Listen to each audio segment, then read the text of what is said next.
All right, welcome to the Original Podcast. I'm your host, DJ Double OG. We got Are You Serious in the building? We got Twix in the building. We got D Jones in the building, and we got Scooby in the building. This is the Original Podcast. What's going on, y'all? What's up? What's up? What's Yo, up? peace to the family. What's up? What's What's up? up? What's up? Uh, Going Hey, on?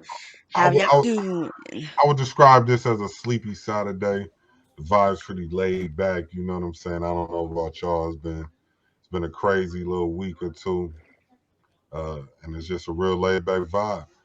But I wanted to talk about a couple of things here at the Original Podcast. I got my rant segment. We got D Jones reviews coming up. Scooby trying to find a man. Twix gonna break us off with some word.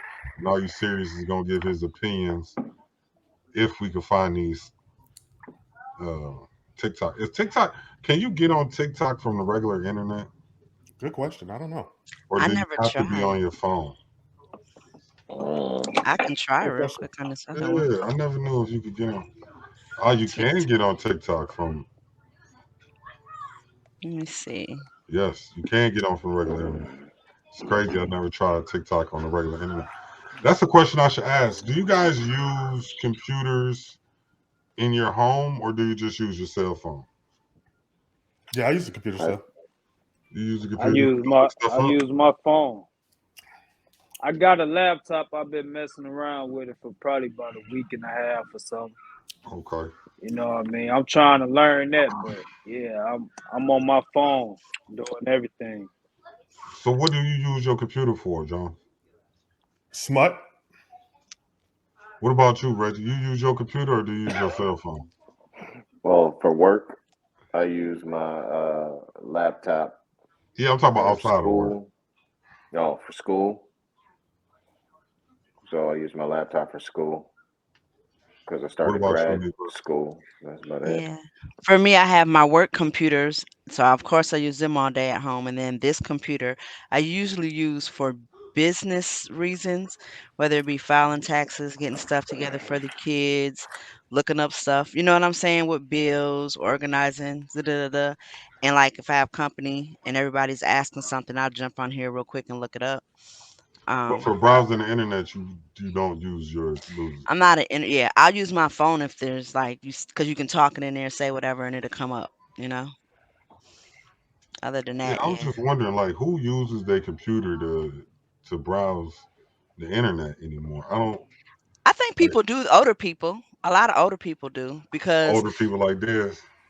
even older than me or does. I think older, like probably in their late 50s. Like dad used to use the computer to browse. You know what I'm The saying? internet? No, he didn't. Yes, he did. But like No, he mine did. would tell him to look for stores and stuff on here. They would only use the computer for BibleGateway.com, and they would have the computer up for BibleGateway.com. But everybody uses their cell phones because it's so much easier. And that's why I'm like, mom had a brand new laptop. She never even used it. That, you know what I'm talking about? That's Like what we on. yeah, like that. She never even But used it. but She she just had she had had it. a browsing history, but her browsing was stores and So church.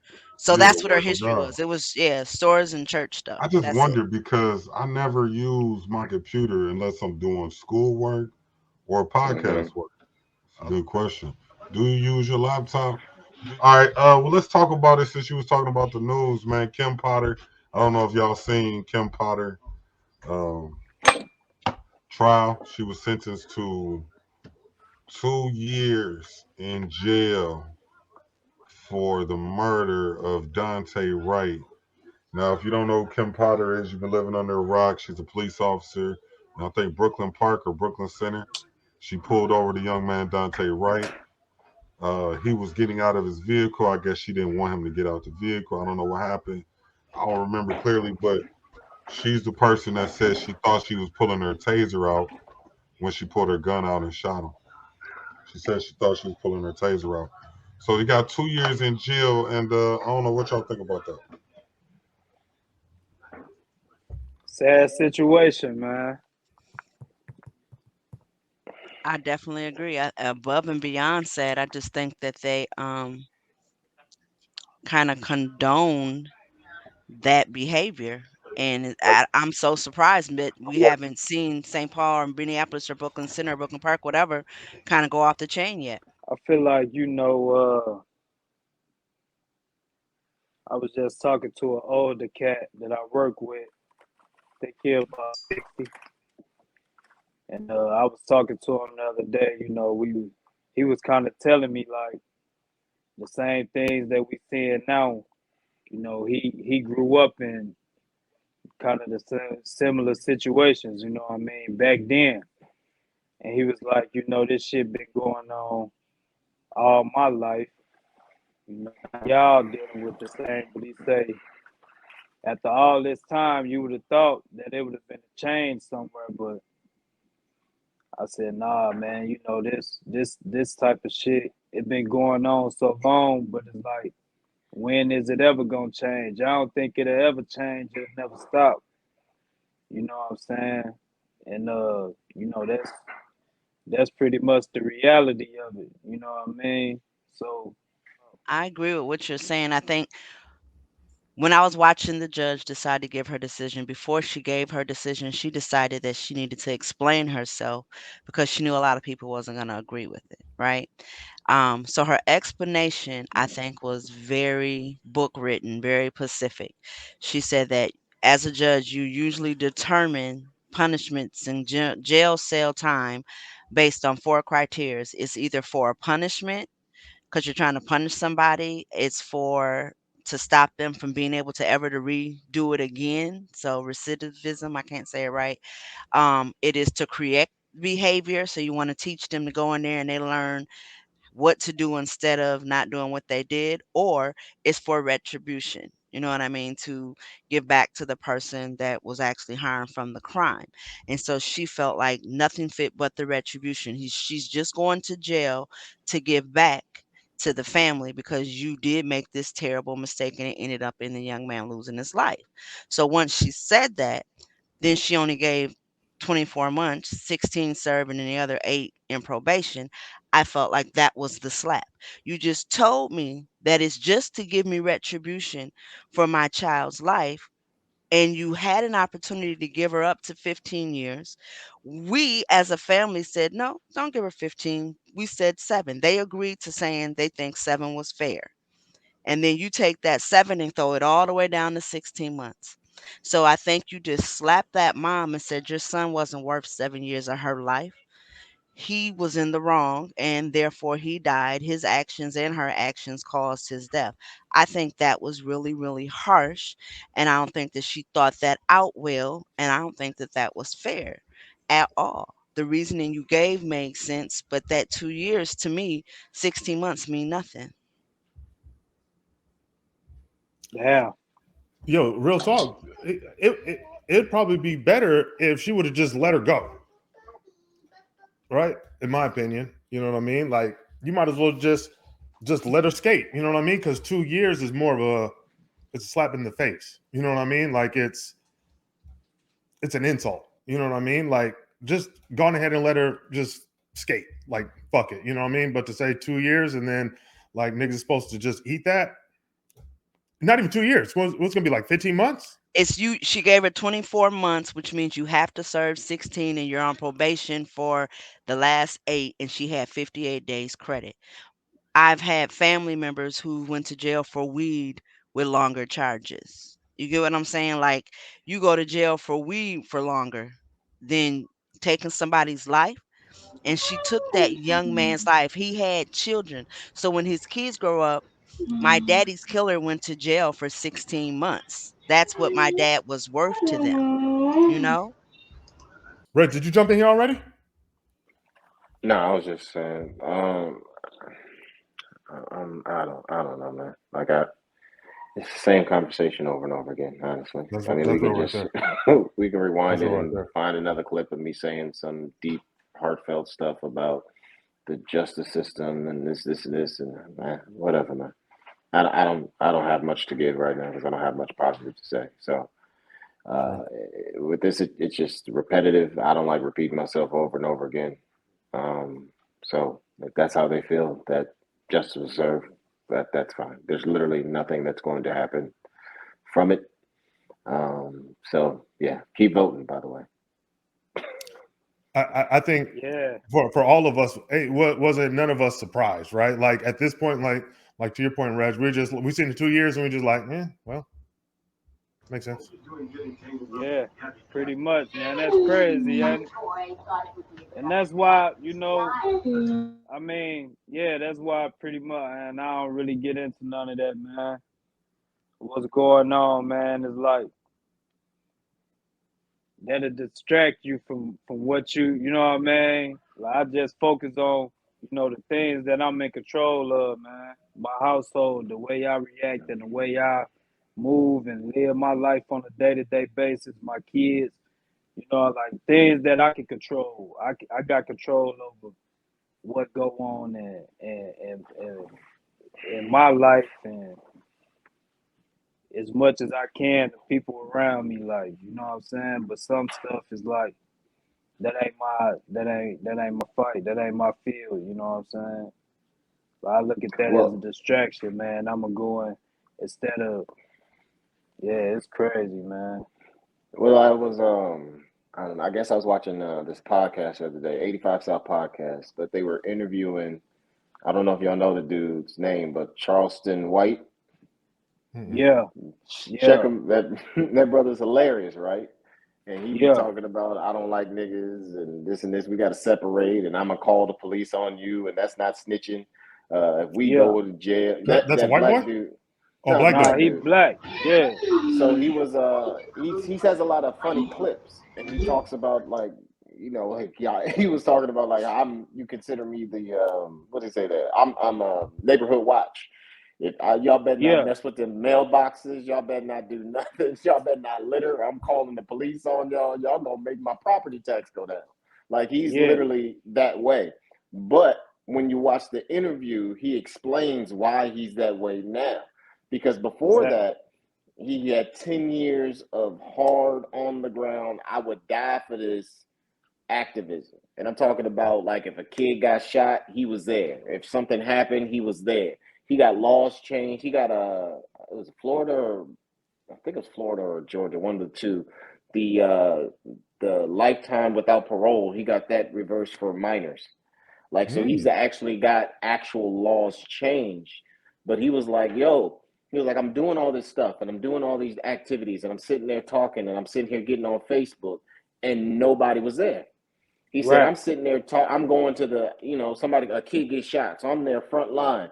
I go on Facebook Live. Ain't nobody coming with me. Ain't nobody following me. He said, I run yeah, up into the police station, F the police, da da da da. Ain't nobody in there with me. I'm there alone. He said, the right, family, he said one of his boys, a dude in the neighborhood killed a police officer. So the police killed their son, killed the dude's son, and then said, y'all better not have a funeral. And he was like, I was in there strapped. He said, I went to the parents' house to protect them with my own little pea shooter. He said, I was the only one there. Everybody, he said, a drunk dude was there to keep me company, but no one else was there. He said, when right, I went, and then when I left, he said, they pulled him over for a busted tail light, put him in jail. He was like, I'm just going through the story because it's important. Like all the people, all these conversations that we have about what we're doing, but everybody's just talking. So he's like, I got pulled over. They said I had a broken tail light and they locked me up. So I called my lawyer up. He said, her name is Lisa. Called Lisa up. She's like, don't say nothing. I'm going to get you out. So he's sitting in there chilling. Called his mama. He said, Mama, Lisa said she's going to get me out. And an hour go by. He called Lisa. Lisa ain't picking up. He called Lisa again. Lisa ain't picking up. This is his lawyer. Then he called his mama. His mama picked up the phone. What did you do? What you do to these people? He said, Lisa said they can't do nothing for you. He said they ended up putting him in the crazy house, the Sandra Bland Act. And yeah, that's where he's from, Texas. Because yeah, what he said is that he said, we were sitting here clapping for a law that we didn't understand. He said, what they're doing now is they're locking people up, but they're putting them in the crazy house, and you can't tell if somebody's in the hospital or not because it's HIPAA. Private data. It's Yeah. medical information. Yeah. So if I lock you up in the hospital, in the mental institution, there's no records of you nowhere. I right, can't look you up. I can't look up if somebody's in the hospital or not. So they're doing that now to people. And he said he was sitting in the nut house, and they was just sitting there. He said he sat there, and he's like, "Hey, Charleston, your meds." He said, "Meds? I didn't see no doctor. What you mean meds?" He was like, "What do you mean meds? I ain't see no doctor. Well, how I get prescribed some medication if I ain't seen no doctor? I'm not taking no They were just trying to medication." give him some arbitrary type shit, like just They whatever. was giving him some son. So that's why I'm getting it. Like he was like, "Yo, they just offered me meds." He said, "I ain't seen no doctor. I'm not taking no meds." He said he just sat there. He said the next day he said some black dude in dreads was looking at him. He's like, "What you looking at?" He was like, "Man, how do I get out of here?" The black dude said, "You better take the meds." He said, "What you mean?" He said, "That's the only way you're going to get out here. Take the meds and make up a story and act like you was remorseful or whatever the case may be." He said he was a black militant. So they've been watching him. They got files of the dude. They caught him with 300 rounds of ammunition, the books that he's been reading, when he's been going to the gun range or not. So they built up a story to make him sound crazy. He said, and that's what they do to all these activists. That's what they do to all these black activists. They kill us. He said, you end up killing you and you end up broke. He said, "You think Martin Luther King's kids like y'all right now? They don't like y'all. You think Malcolm X's kids like y'all right now?" He said, "They hate y'all. They have nothing to show for it." He said that Martin Luther King's kids is fighting over his Bible to sell it. So we doing all this active, like the people that are actually doing the activist work, they end up dead and broke or in jail and broke. He said, "So forget all Hung that. on the I'm a cross cool." like Jesus. Yeah. So he said, he said, "Forget all that." He said, so I mean, I'm not gonna go into more detail, but I suggest y'all watch it because he's teetering between doing real stuff for the community and then cooning. But you can't deny what he's done historically. But you see why he's like, "Yo, when I went to jail, I looked out the window. I thought it was gonna be like Professor Clark. Wasn't nobody out there saying get him out of jail." He said, "I'm an activist. I done changed laws. I know they gonna go crazy when they when they find out I'm in here." He said, "People representing the hood is stupid." He said, "You know what I see when I go visit the people? I don't see the hood." He said, I see somebody's mama, I see the girl, and I see some white lady that works at the church." He said, "I don't see the hood, so I can't represent the hood because they don't ever show up to you when you in jail. Nobody does. Y'all sitting here representing the hood that don't really love y'all. Y'all got all these homies y'all be riding for him, and I'll die for my boy, but as soon as he go to jail, he go ghost." So he was going into all that conversation where he did like the Chris Rock thing. He was like, "Yo, I like black people, but I hate niggas." Yeah. He was like, "We need to get." He said, "Yo, forget all them bad niggas. I'm just gonna mess with these good niggas over here."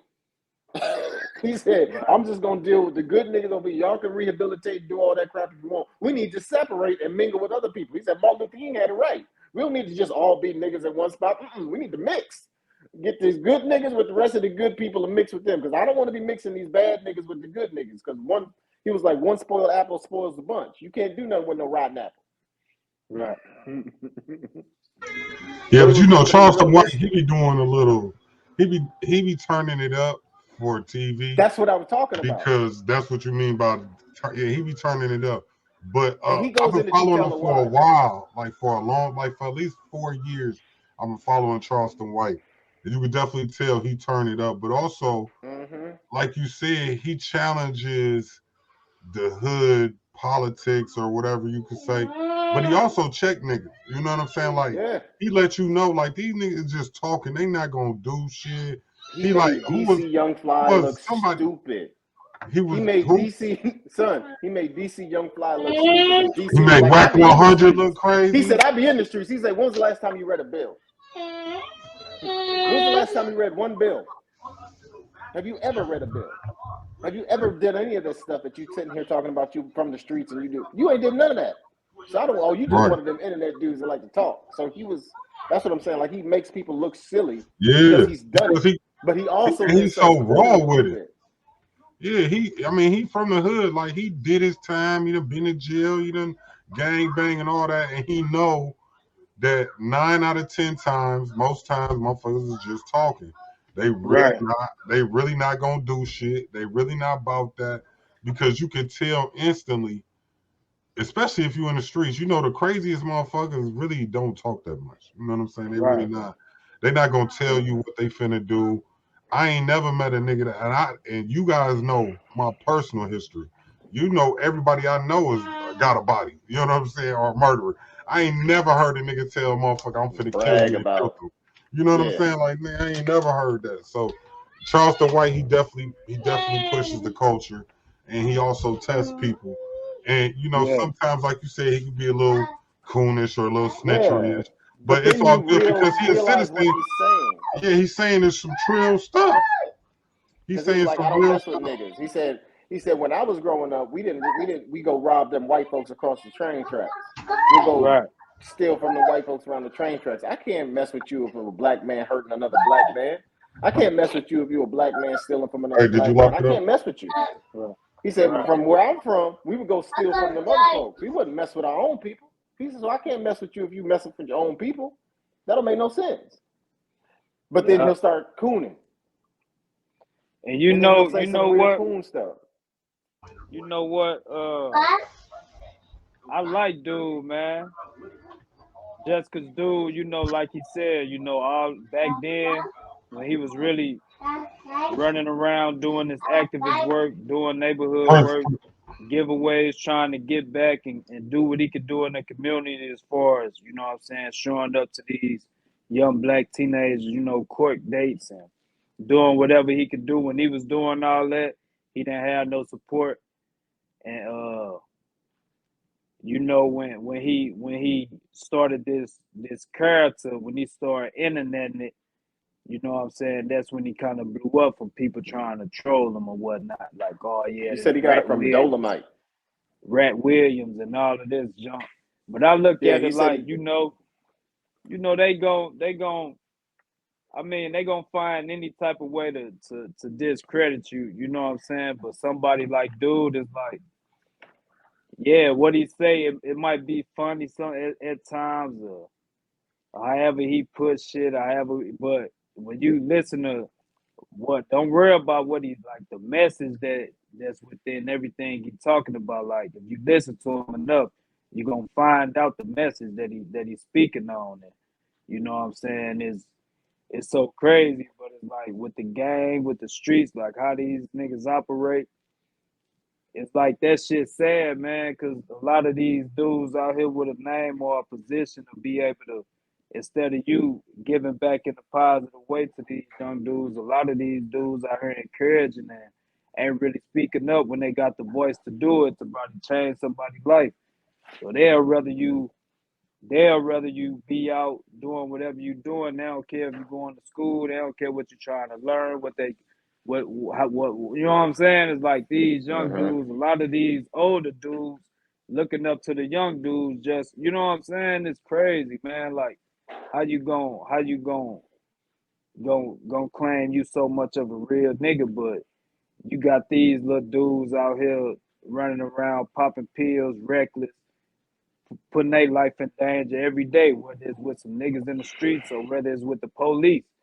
You know what I'm saying? It's like what you know what I mean? It's like it's crazy, man. Like I feel like, you know, I done ran around in the streets long enough, but I've never been a follower.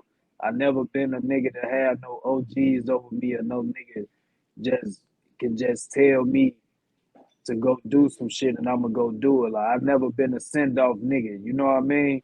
And there's a lot of Mm-hmm. these niggas out here that I know, and these niggas my age or older, but I know these niggas from jails and counties and all this shit, and I know how these niggas get down. They ain't really like that. You know what I mean? But they feel like they could go around some younger people that don't know no better and talk all this. Yeah, back in the day, man, we used to be doing this, all that old school back in the day goofy shit.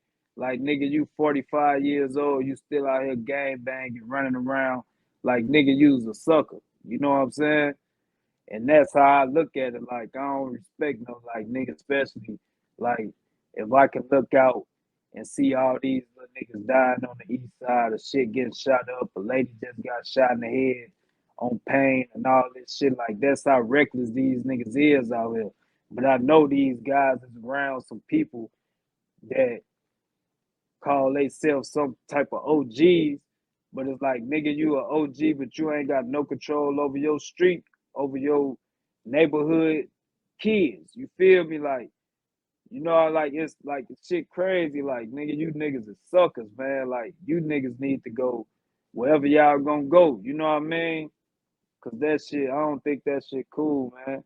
And that's why, that's why I feel like, you know, from me growing up, like even if my life wasn't a bad, I ain't had no bad life, but it's like I got enough sense to know that if I'm gonna make a difference, then I gotta attack the youth, or I gotta be the example, and I gotta be the one to go against the code of telling these niggas all this real nigga shit and tell them, man, you need to go read a book or go figure out God, go learn God, or try to find what it is within you that you got to bring to the table, because you got something that the world needs.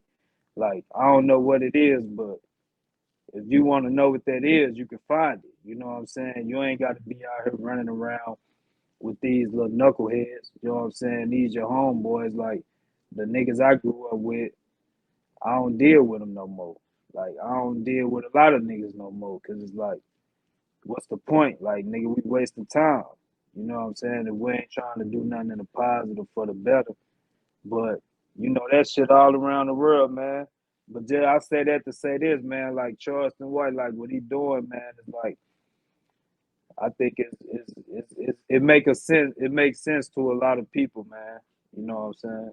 Around the world, like, everything that he doing is like, it's gonna grab hold and grab somebody's attention, and hopefully when they do grab their attention, the message, you know what I'm saying, they start to make changes and go off. I mean, I look at it like, whatever I do, if I can just reach one person, like, shit, I did my thing. Shit, if I do anything and it's that one dedicated person that's coming to hear me or what I'm saying, and I got that one person attention, like, if I can change that one person, hopefully he'll be the one to spark something, probably change 100, or at least change his immediate circle of 5 to 10 people he could change.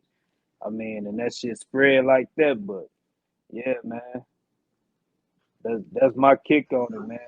But No, yeah, that's dude. that's important.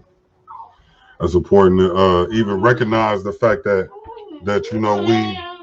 we got to grow up and we got to change with the times. We can't be Yeah, stuck back in the day, back in my day, and back when I used to come up. Because we not there no more. We not even last week. We not even yesterday. You know what I'm saying? Like, time goes on. We got to keep it moving with the time, because like I can't even be 2 weeks ago. 2 weeks ago, my wife was pregnant. Now I got a little baby. That changed. That changed right. everything we doing in the house. You know what I'm saying? I already got 4. Now it's 5. It changed everything. So you know what I'm saying? Mm-hmm. Like, you can't go backwards. You got to keep it moving. So I agree with you saying. Let's get into one more topic before we get into our segments, because I know, I just, it's the original podcast. I don't want to keep y'all all day. But one thing that I was inspired by this week, and I wanted to ask anybody else. I think, Twix, I know you said you've seen it, but has anybody else seen the Yeezus trilogy on Netflix? That's a must watch, man.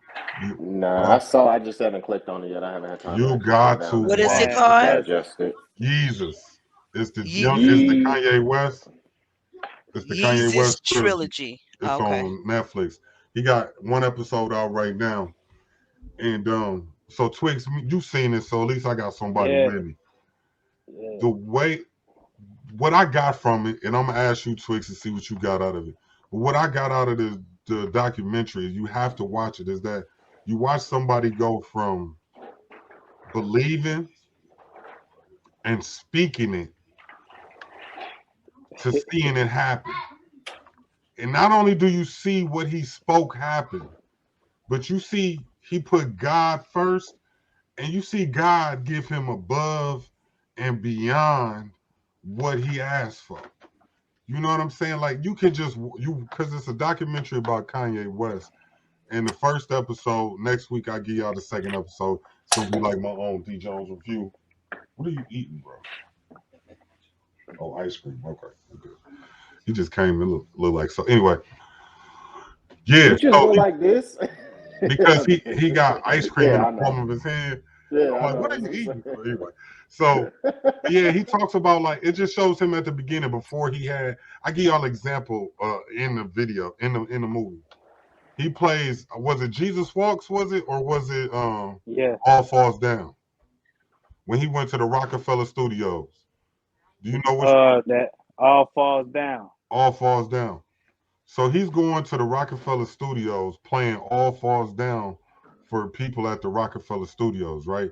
So he's going to the office. He go to the A&R lady office. He go to the marketing lady office, and he playing All Falls Down. This is a classic platinum, forever classic hit, right? I Yeah. mean, this is one of the all-time classic songs, Kanye West, right? Even the same Yeah. thing with Jesus Walks. He played Jesus Walks for people, and they kept eating their lunch. Yeah. Or you know what I'm saying? He was playing Rushing them all off. falls down, and they just Yeah. okay, Kanye, that's cool. Hey Susan, come here, let me talk to you about something Yeah. that has nothing to do with nothing, but I want to talk to you because this guy's in my office playing his music for me. Yeah. So it shows that nobody gonna have your vision, even with this podcast. There's 5 of us on the podcast. All 5 of us ain't gonna have the same vision for this podcast. All 5 of Yeah. us ain't gonna have the same passion for the podcast. We're not gonna have the same drive for the podcast, right? But one of us has to have it and believe in it because Kanye had a drive and he had Rhyme Fest with him. He had Consequence with him. He had a lot of people Yeah. with him. And he had Jay-Z around him. He had Dame Dash next to him. He had all these people. And it was only like 2 people that believed in Kanye. One dude that had the camera, and it was another A&R from another record label that he didn't even sign with. He wanted to go with Rockefeller, but Rockefeller, like, they just kept little homie in him and really didn't believe in him. You know what I'm saying? And then he had to go everywhere else to get other people to believe in him before Rockefeller took hold and said, wait, if we let him go and we don't sign him as an artist, he might stop making beats for my artist. He just made half of the blueprint. So they Yeah. didn't even sign Kanye based on his rapping skills. They Right. didn't believe in Kanye. They signed Kanye based on the fact that if we let him go, he'll stop making beats for us. So we believe in him so much as a beat maker, we'll sign him as an artist. It's just so inspirational. I just recommend anybody watch it because even now at our age, in our lives, in the point of our lives, we can still have that same faith and we can still believe and we can watch it come to fruition. I don't know, Twix. You tell me what you thought when you seen that, man. I just think it was a dope documentary. Man, just watching it, and knowing, you know what I'm saying? Basically, just from watching it, man, I paused it so many times and just reflected like, damn, that's crazy. But he had that faith, man. And that's what I say, like, everybody ain't gonna see your vision. And when I'm watching I'm putting myself in his shoes because I'm pausing and I'm reflecting on my own life. Like, yeah, I was telling people this, but not understanding. They don't see the vision. Like, they ain't gonna understand what you're doing. They don't understand what God got going on with me. So when I'm talking, I'm speaking over their head. Like, they don't understand it. But he kept going, man. And I say, you know, like I said before, like, you put God first, man. He had God first. He had a vision. He believed, and he kept going, knowing he believed in himself. That's all that mattered to him. And that's all that mattered to, I mean, anybody who trying to do something and they grinding towards their goals is like, long as you believe it, that's all that matters. You know what I'm saying? And he kept going. I mean, people was messing with him, but people wasn't. Some people wasn't. You know what I'm saying? But he didn't let that stop because, you know, eventually it's gonna come to pass, man. And he walked it like he talked it, man. He talked it how he walked it, man. However it wanted to go, man. But you know, just to see from back then to where he at now, you know, a lot of people think he crazy, and a lot of people think all this weird shit, but it's like, nah, man, he just different. And he been different. Like, since the beginning, he was different, but he always carried himself. He always had that courage and that confidence in him. Like, he always knew God. So, of course, he walked different than a lot of people. A lot of people don't understand that courage. Like, he was living like he was already there. Like, he was that nigga already. Like, You know what I'm saying? He was humble, even though he was humble. He might came off cocky. He might came off arrogant. But it's like shit. That's my confidence. That's how I am. But long story short, man, I think that's a good what they put out, man. That's some good work, man. And I think at this time and at this point in his life, with him going through all the situations he'd have been through, I think after people watch this documentary, man, they gonna have a whole nother outlook on him, man, because they They're gonna gonna be able to understand them. see somebody that came from nothing and he got himself to where he at with having God and putting God for like everything that you know what I'm saying. And he always looked out for the people, but you know he was always different. So did nobody really take the time out to even get to know him like that. But I think this documentary gonna open some eyes, man, and I think it's gonna be a new outlook on him, man. I don't know how many episodes it is. I'm waiting on the second one, but that first one, I think that's definitely gonna bring people back. It's like y'all got me in this situation now to where y'all trolling me like I'm a sucker because I'm wearing these big ass boots around. You feel me? And even I that, hear Like you, no, Des. yeah, like I'm Dan's different. not Like talking he to us. He on the came phone. in, you know, when they was doing jerseys and big white t-shirts and all this type of shit, he was wearing goddamn polos and all this other shit, like different. You Yeah, feel me? And yeah. And you he know, like the called it. shit, yeah, like he been different. He got his own, but I'm excited to see, man, like how shit gonna go for him after this right here, man. Because I think this little documentary just put together somebody like you were saying, Scooby, walk around, follow me with a camera. I'm gonna be out doing, you know what I'm saying, and that's pretty much how this documentary was put together. I guess you know a guy put his shit on hold as a stand-up comedian or whatever he was trying to do, and got behind the camera and just filmed Kanye from there on out. You know what I'm saying? And they got some good footage, man. So yeah, Did his y'all ain't mom checked it. pass away, you guys?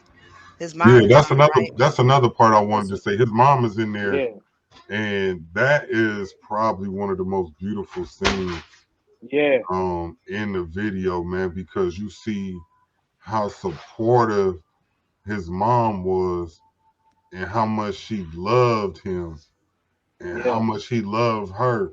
And it makes sense. You know what I'm saying? Like, it makes Kanye. Sometimes when people get to a status where Kanye is, he not even human no more. You know what I'm yeah, saying?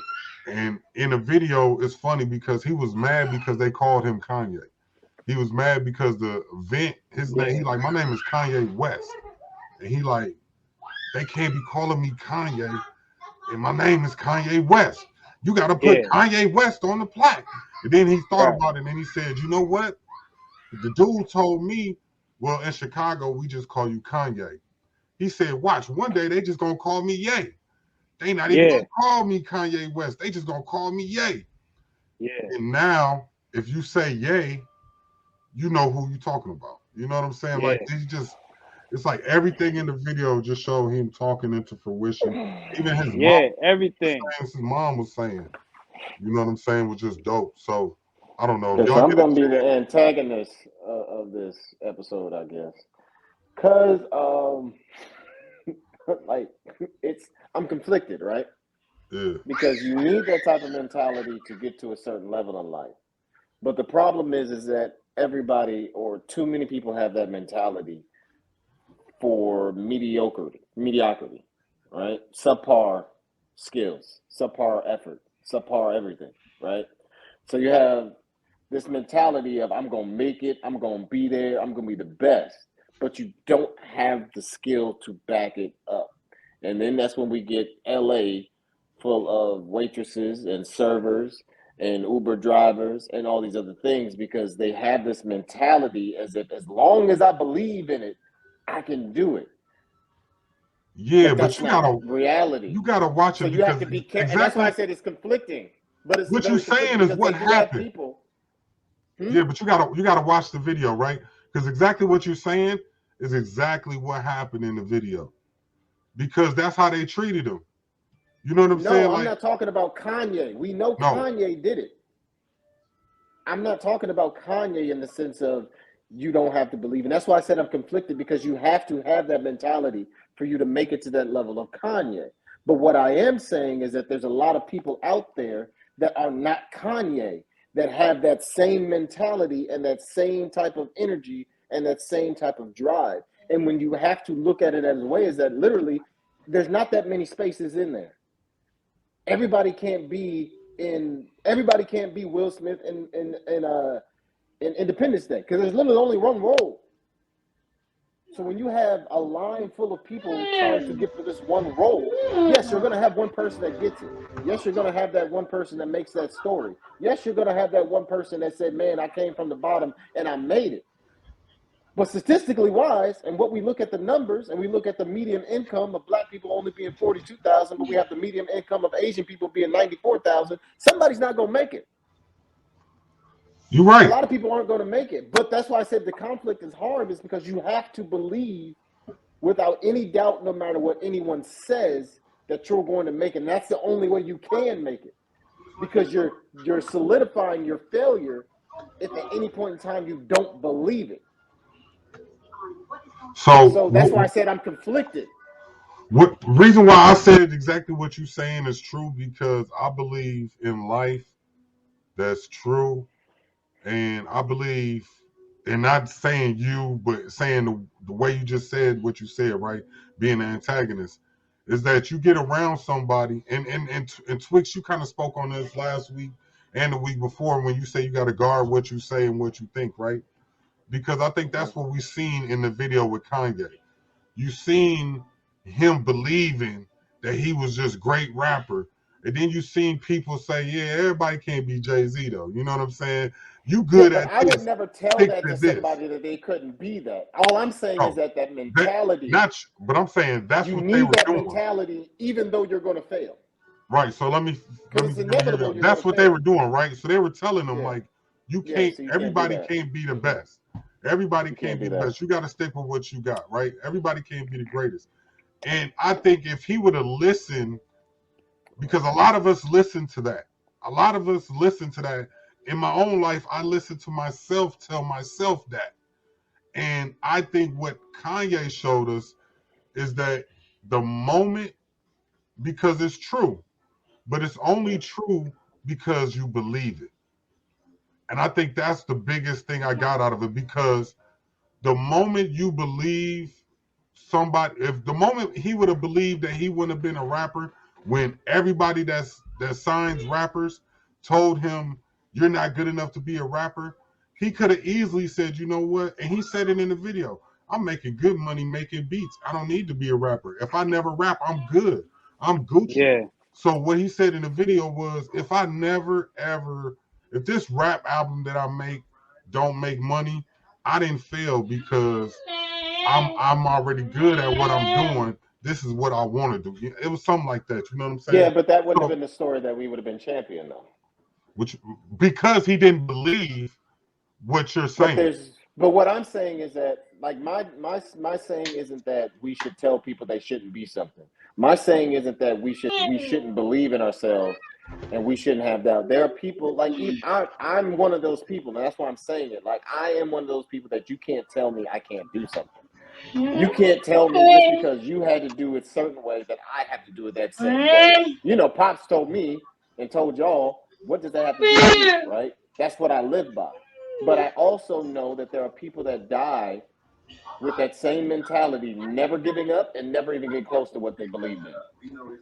And there are more people that do that than there are people that actually make it, right? Because how many Kanye's are there? How many Jay-Z's are there? Yeah, but Right? that's what I'm saying though, right? I But you don't think you have hear to what I'm have that saying. mentality You have to, to but get see, there. I think the reason why we only have one Kanye is because everybody else stopped believing along some point. No, I don't believe that. I believe so. There are many. The only reason I say that is because I've been to LA. I know crazy people that have been in the industry for years and years and years, and nothing has came until they died. Like, there's stories about people that have went years and years of saying they're going to be the top, and then they never get there. That's literally life, and that's what I'm talking. I'm trying to be realistic about. But being realistic, at one point they said in their life that they weren't gonna make it, and they believed that they weren't gonna make it. Let me give you an example. That's what I'm trying to say. We Let me can't give you an say that example everybody. Let me give you an example. Our own mother, Charlotte, the greatest pastor of all time, right? She believed that she was gonna be one of the greatest pastors. She believed that the church was gonna blow up. She believed that she was gonna have 100 members at one time. But then there was also points in her journey where she believed that this wasn't for her, Not what I'm talking and that about, she though. believed. But that's what you are. You're saying that everybody can't be Kanye. And what I'm telling you is everybody can't be Kanye because at one point in time they stopped believing that they were good enough to be Kanye. And what I'm trying to tell you is that literally you can believe as much as you want, and there are still people that are going to believe until the day they die and never get that. See, I don't believe that. I don't believe that. That's not possible, though. So how do you feel like there's no way that everybody can be number one? That's not even possible. Because his thing wasn't, I'm just going to make an album, and if it doesn't sell, we wouldn't have been talking about that story. Okay, right? I'm not talking about the we're doing it until we do it. I am literally talking about I am number one, I'm the best selling, I'm the greatest, and people will call me as the greatest, right? But there are so many people out there that have still done that, never wavered, and they're not that. They have to waver. It doesn't discredit them. No, they have to waver. If they never wavered, they would be there. That's what I'm trying to say, right? There's a point that they have to say. It's a point that they have to say. At one point, I can't do this. Or there's a point where they say, you know what, I'm not the greatest. Even though they might say on the outside, yeah, I could do it. Yeah, I'm the best. Yeah, I'm the greatest rapper ever. There's something that's there. If they believe that and they never wavered, then they would get there. I believe at some point they may not have that ability. They may not be that good. Just because you believe it doesn't make it real.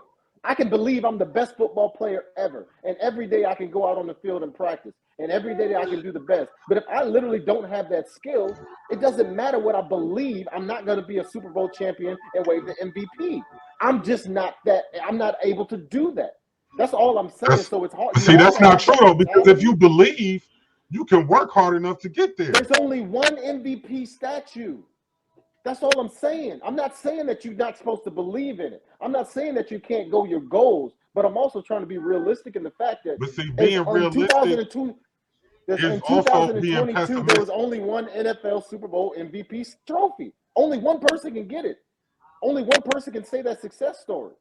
I'm not saying that you can't give. I'm not saying don't believe. But what I'm saying is realistically, there's still only one.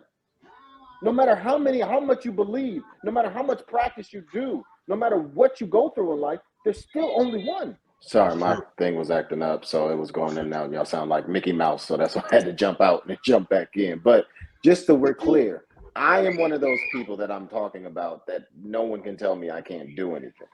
So I don't want people to think that I don't believe even in myself, because I was working at Panera Bread making sandwiches for 7 years. You see what I'm trying to say? And if I would have listened to somebody telling me, well, all you're going to do is make sandwiches, or, oh, you're just the manager of this or whatever, then that's all you're going to be. So, you can, people telling me that you need a master's degree to get this job. I don't got none of that. I didn't have any of that before I got the job that I had. So that's what I'm saying. Like, I am that person that is, you can't tell me anything. That will have to tell me I'm not that. I'll have to actually go in there, and then it'll have to decline me for me to believe it. The only thing is I was saying was that everybody has to have that mentality to get anywhere. Like you may be reaching for the top of the mountain, but you may get on this other cloud that you didn't even know existed because you were going that route, and you got something even better or something that you didn't even think you wanted. So that's what I was saying. I'm conflicted by that mentality, is because a lot of people have it, and I'm not saying that they shouldn't, but some people have it and they think that something is owed to them because now they didn't get it. You see what I'm trying to say? Because it's literally not possible for everybody to get the MVP. There's only one trophy. There's only one trophy. Everybody in the league can have that same mentality, but there's only one trophy. You see what I'm trying to say? So it's like, I'm just saying, like, that is the mentality you have to have, but that can also be a lot of people's detriment, because they may be putting it in the wrong thing as well. I'm going to be 7 feet taller. You can't tell me nothing different. bro, you're 5'2". That's not happening. Nope. Right. I'm gonna be 7 foot tall. I don't care what you say, because you don't believe in me. That's the problem. You don't believe in me. Right. I'm gonna be 7 feet tall, bro. You're not set. You 48 years old. It's over. Yeah, You're only it's 5'8". I'm I gonna was be gonna say 7 now wait, cause feet Tonio was little tall. and he used to say, "I'm gonna be 7 tall. I'm gonna be 7 feet," Yeah, but I'm and talking he about about somebody there. 45 years old. You see what I'm saying? But his Yeah. dad was also taller. You're also tall. There are things that make sense. And what I'm Yeah. saying is sometimes that mentality, if you put it in the wrong avenue, No one can Stevie. destroy you as well. Right. So you Right. have to be careful on where you put that mentality at. And it's not even about being realistic. It's about just understanding who you are and understanding and tapping into your talent. Right. And there's some people that Yeah. just need to stop it. Like the lady who I got used to both of want her to be arms. 6'6" What is that? The when I surfer was a who got kid, both of her arms chopped off and like, I'm still gonna surf. No, you don't need to surf no more. You got and both she your still arms be bitten out there off by too. a shark, Yeah. and you still out there taunting them with your legs. Yeah. Like, you only got half. Look, All So right, that's why the only thing I said is it's a dangerous conversation to have if you put it in the wrong place. But you're no, supposed to have that mentality, no yeah, matter what. that was a good conversation we just had though about having that mentality or not having it and being realistic with it and tempering your goals and your expectations and all of that. You jump out the window, but if you don't have a parachute, you might die. But you're supposed to jump out the window, and that's the hard thing. You're supposed to. You're supposed to jump out that window without a parachute. Right. So yeah, it's a good Yeah. balance. Twix in the mix. What's up, bro? I know you got some words of wisdom for us today. Um, he tried to pull a D Jones. Y'all see that? He tried to pull a D Jones with the, but he ain't hit the slide like Jones hit the slide though. All right, Twix, yeah, you got something for us today, bro? Yeah, man. I'm really just gonna piggyback off of this because everything kind of tie in with what I got going on, man, and what I kind of been, back and forth with this week, man, is distractions, man, and I think that it's a lot of that, a lot of distractions that can deter you or throw you off, man, especially right now with everything going on. You know what I'm saying? I think that it's very important that you keep your head open, keep your head clear, man, and keep your eyes straight. You know what I mean? Because it's so much that can easily take you away from what you're thinking about, man. If you ain't got no steadfast goal or you ain't got nothing that's locked in your vision, whatever that may be, man, it's like it ain't the time to get thrown off by none of the things that's going on around you, man. And I say, it's very important that you be aware, but don't be aware to the point to where you caught up in things that could possibly be a waste of time right now, man. And I've been saying this for a while, man. Getting away from the negativity and the drama filled people, the energy drainers in your life, man. Cause and know another thing too, man, that I was talking to somebody recently, man, and he make his daily videos as far as kind of the same thing that I do. You know what I'm saying? It's some motivation. It's some some positivity, some positive word. You know what I mean? That we had to talk and we do the same thing, but it's not the same thing. But I was talking to somebody that ain't making no videos, ain't got nothing going on, and kind of made a mention of try to put it to where me and this dude is in competition or some shit like that. You know what I'm saying? And right off the bat, it's like these the type of distractions that you know what I'm saying, just for some something so small that'll have you feeling like you need to, probably switch something up or do something different. You know what I mean? Just because that's an opinion that they may have formed. But I think that, them energy draining people around you, man, that'll turn and make things like I say this to anything and anybody, man, that might be doing anything, man. Like, you the only one that can do what you doing, man. You gotta embrace your uniqueness in whatever field or whatever. It's like you a different person. I'm a different person. Like, you and I'm me. You know what I'm saying? And if we doing the same thing, then I guarantee that, it's a different approach in everything. And we on a different purpose. But staying focused on your vision, man, and your goals, and whatever you got ahead of you that you pushing for, you waking up every day for, you doing that. You know what I'm saying? You doing whatever it is to the best of your capability. You know what I'm saying? And just stay focused on that. You know what I mean? Keep everything, no matter what it is. As long as you see it, you keep going towards that. You know what I mean? And just don't get too caught up in the outside things, that anything that's out of your control, man. And pretty much that's what I got, man. Just avoid any distractions, man. Just be mindful of it. You know what I'm saying? What's going on around you, and take advantage of, being alone by yourself and being able to be quiet enough, man, to really be able to tell what's going on, man, and what's good for you, what ain't good for you, man. Who there for you and who ain't for you, man. What can help you and what's gonna bring you down. You know what I mean? No, we appreciate you, Twix, man. Thank you for the words of the day. And now for the one, the only djonesreviews. Yo, D.O. double, man.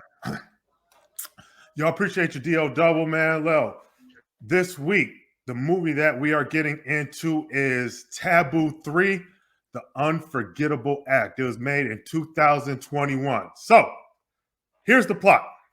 When Desmond, the dude's name is Desmond, actually. So, when Desmond finally meets his soap star mother, Rebecca, as an adult, feelings go beyond family love. Are y'all picking up what I'm putting down? That was for the group. Incest. It's called incest. Oh, shit. So, you listen, man. I guess I'll put it in simpler terms, right? Simpler terms is... No, incest is simple. Yeah. Homie was sex with his... Like, that's what was happening here. However, we'll get into the minutia of everything. But before we get there, let's talk about the director. This film was directed by Renee S. Warren. Shout out to her. Next, the cast includes... Now, I might mess up your name a little bit, so excuse me in advance. Nataya Nicole, playing the role of Rebecca Ward. Next, we have Siasha Teagues, playing the role of Cassandra. Up next is my man, Nelson J. Davis, playing the role of Desmond. And lastly, we have Jamal Gardner, playing the role of Lance. Yo, let's get into the hits and the misses. And of course, we always start off with the hits. Okay, listen, hear me out. I'm actually not mad at the concept of this film, to be real with you. I know a cat knocking down his mom is crazy, But the story's actually a lot more nuanced than that, like once you start watching it. Next, the screenplay. The screenplay was written quite well. Like it flowed well throughout the entire movie. So I can't even front on it. And I love that the exposition of this film was conveyed through Desmond and his therapist. I thought that was like mad creative. But now we got to hit the misses. I thought the acting was slightly below average. They seemed a little stiff at times, and they were just kind of like, it felt like they were reading off a script. So I would have liked something a little bit more natural. Next, in my opinion, the subplot of Desmond owing Ray money and Ray eventually kidnapping Cassandra, all that shit was unnecessary, and it didn't do a ton for the overall story. Instead, I personally would have liked to see a deeper dive into the auntie's character and her relationship with the mother, Rebecca. And lastly, I felt that Act 3 was a bit rushed. For instance, I'm not mad that Desmond and his mom went on a murderous rampage. However, I do feel that their characters were not developed enough for them to do such a thing so quickly. So, all in all, here's what I have to say. I'm going to keep it 100. On the surface, Taboo 3 does seem like batshit crazy, right? Like, I mean, it's basically about a dude knocking down his mom, and that's about it, right? However, it's actually a lot more nuanced than that. The character of Rebecca was taken advantage of sexually at the age of 13 by a 30-year-old casting director named Jacob. And after giving birth to Desmond, she put him up for adoption. This film gives an out-of-the-box perspective on Stockholm Syndrome and the effects it has on its victims. Therefore, when Rebecca would have sex with him, she would want to call him Jacob or would want to put on jewelry that Jacob had gotten her in the past. You see, in Rebecca's eyes, she wasn't having sex with Desmond. She was having sex with Jacob. Conversely, Desmond, he wasn't having sex with his mom in his eyes because, well, actually, I can't cape for him. I really don't know the answer to that. Like, I think that he was just a nasty nigga and just was knocking down his moms. But Rebecca, that's a whole nother story. However, let's get to the Black Fist rating. So let's go around. What is y'all Black Fist rating? What are y'all thinking? And I'm going to say that because you weren't down about it. So I'm going to say 3. I'm going to get 3. I usually say 2, but I'll say 3. Okay. That's what I was thinking, 3. Okay. 3. I say it's a 3-fister. 3-fister. Real?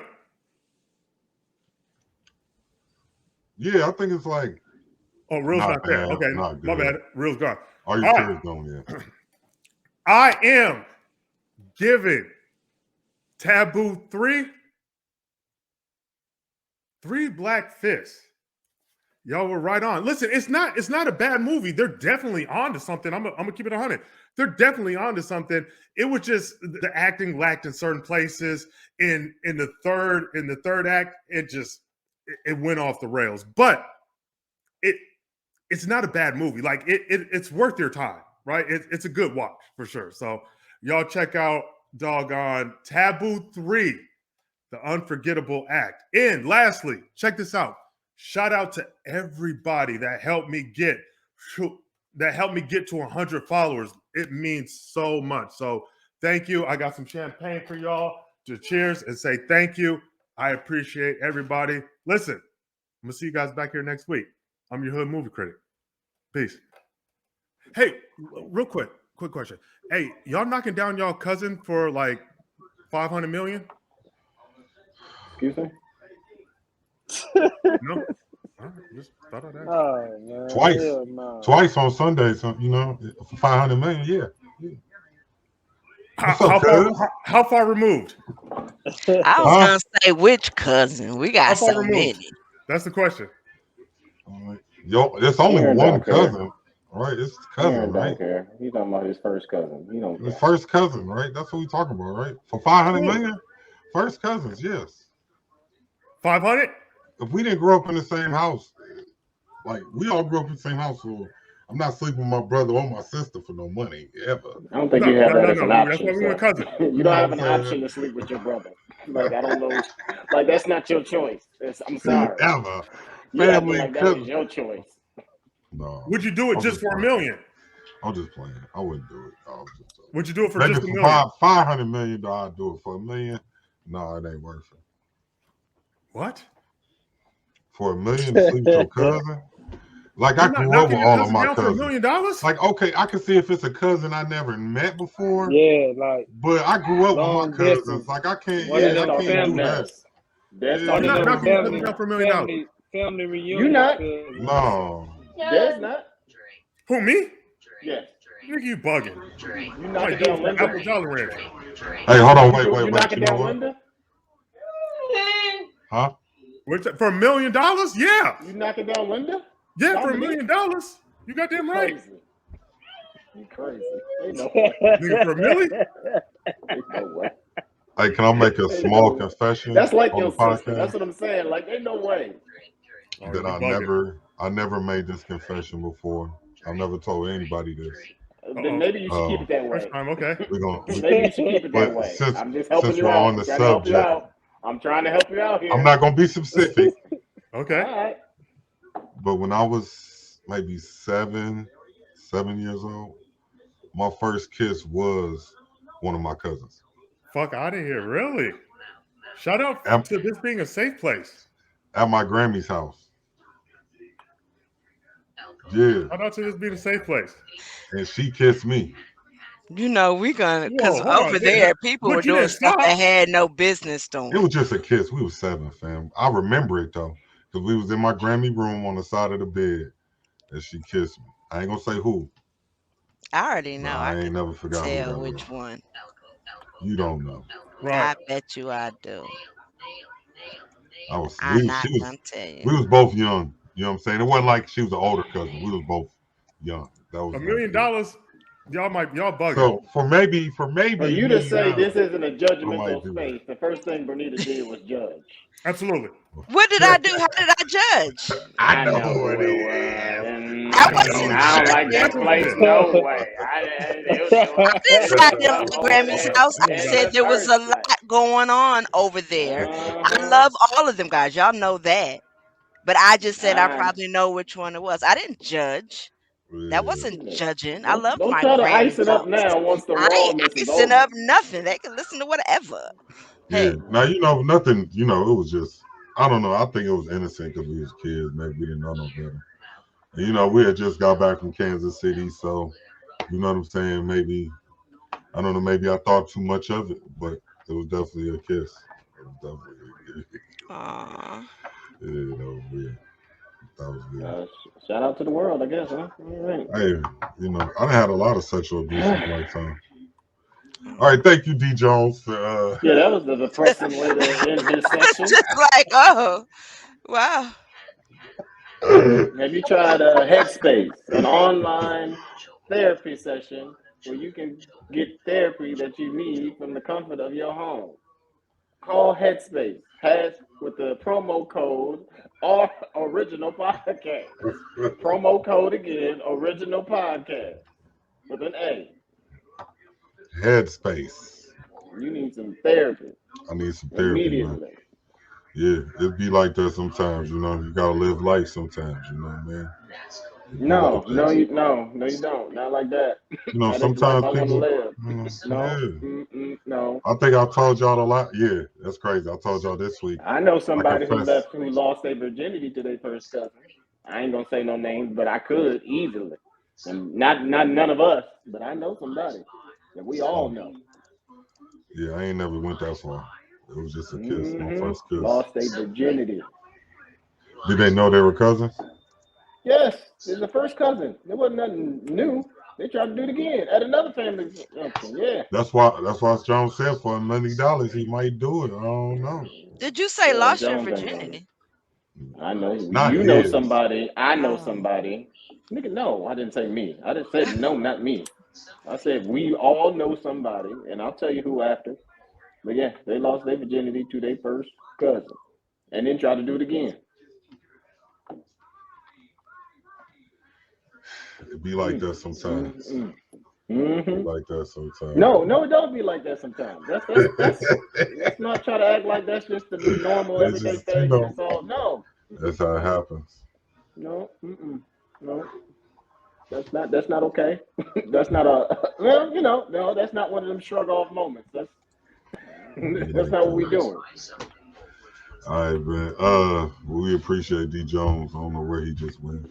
Um, this is the original podcast, DLWLA, aka DJ Double OG. We got Are You Serious? We got Scooby. We got Twix, and we had D Jones. We're just gonna leave him right here in the middle. This big empty hole in our heart. All right. Plus, okay. Bernita, do you want? You What you sound want to talk lost. about? That you still thinking Yeah, about because at something first, different? at first I You was gonna still say, thinking about the love of your life? at first I was I gonna What's say, am. wrong? do she want a grandpa still? But I'm like, nah, I don't So think she I want a would like grandpa to still. find another individual that I could be, like Reggie said, the love of my life, but he also needs to be grandpa material for my grandkids because I'm a grandmother. So Okay. that's how I should say that. I So don't know if I feel comfortable the way you just started that. I feel like we putting you on the auction block or something. Like I we am. putting up a for sale sign, or we pimping out our sister. I don't know. We You ain't pimping screening. me out. We're We ain't screening. doing Hold on. nothing. I'm Wait, hold on, wait. screening. You the biggest pimp I know. Ain't no way I can pimp you out. I ain't mean We that, but you know what ain't I doing mean. nothing. Okay, she doing it herself, I right? Okay, so let the world know what you're looking for in a man. And because you know what though, that's real. It's a lot of women out here who are single because a lot of niggas ain't shit. Your circumstance is different, but it still boils down to the same thing. You know what I'm saying? A lot of men don't know how to act, and women a lot of times spend a lot of their life faithful to one individual. So if you with one individual for so long, when you lose that one individual person, it's like, okay, now I got to start all over. But now you got to start all over in a new circle because all his friends became your friends. So now you can't really be with them. You know what I'm saying? Because you got to meet somebody else, right, because they off and limits. I got so now you I can't got bring them. heck of male friends, but they're all on that off It's just limit list because crazy. they can't be So I doing don't, none of that. it's a lot of women out here that's trying to get their Stella back. I don't know if young people even recognize that reference. Stella got her groove back. Yeah, I hope they do. It ain't that old. I don't know. So No, it's But about almost what you 30 looking years for? old. Yeah, it's That's old. good. so I never even seen that movie. Just to be honest with y'all, too. really? You ain't Okay. missing much. I never watched it. It's a good thing you didn't go looking for that movie because you need to get your groove back. So Yeah, no. I don't know how Crazy. relatable that should be to you. So that's why I didn't watch All right, so Titanic. I have nothing in common with that movie. I'm good. and it's 3 hours long. Yeah, That's a could have been commitment. 10 All right, minutes. so Still probably wouldn't have watched it. But go so ahead. what you looking for, Anita? What you looking for in a man? Okay, so currently, my goal in life is to find an individual who understands and knows who God is and represents Himself in such a fashion. At the same time, has a clear understanding that nobody is perfect, and I'm definitely not perfect.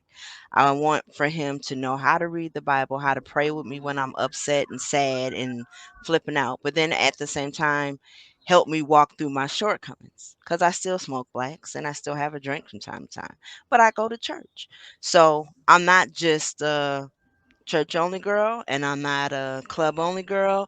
And to top it all off, I have two grown sons and about to have five grandbabies.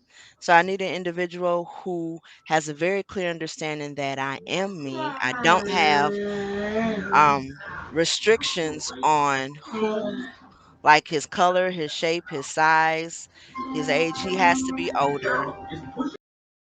20 minutes later. I really don't really want nobody who's under 40. Prefer older people. I still think that chivalry is good. I don't think that it's dead. So open up the doors, close the doors. Call me your princess. And I say princess instead of queen because when you do something for your princess, you're doing it from your heart. Usually when people are doing something for the queen, it's because of her ranking, her position, that authority figure, and it's almost like mandated. That's what my mindset is. So I like to be the princess of the situation where I am your focus and your attention. I like all kinds of music. I really like R&B. I really like gospel.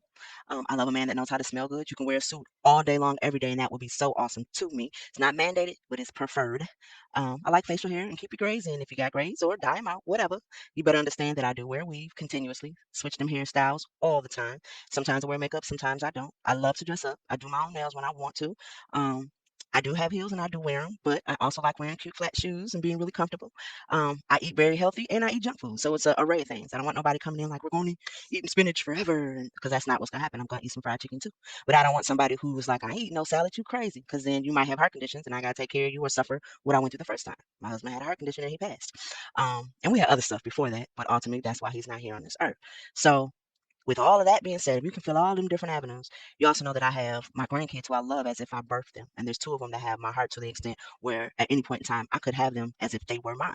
And I need someone who clearly understands that, respects that, and he has to have values that support that type of structure in the household. So almost father-like values. So if a guy had young kids, like there's a single dad out there and he had kids of his own, 7, 8, 9, 10 year olds or whatever he's taking care of, I'd be a great match for him because I like doing kid activities. I do the Mall of America. I like going to the park. I like doing activities in the house. I like my house to be kid friendly. I don't want no kid to be able to walk through here and then we got to be afraid and put this up and scared that this is gonna happen. They're gonna see this. And I like the kids to have it to be safe environment for kids. That's just who I am. So I would be a good person for your children. Same way that you would have to be a good person for my grandchildren. Or if you have grandchildren and you're like me and you're a grandpa, you know what I'm saying, that just loves your grandkids. Or if you had to take care of them, you would.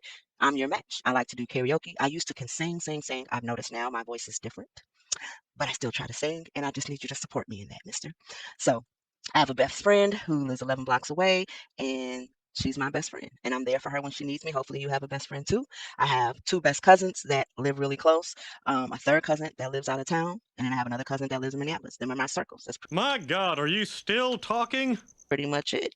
That's my circles, my little crew of 5 and 6. Then I have my friends in North Carolina who may visit, who may not.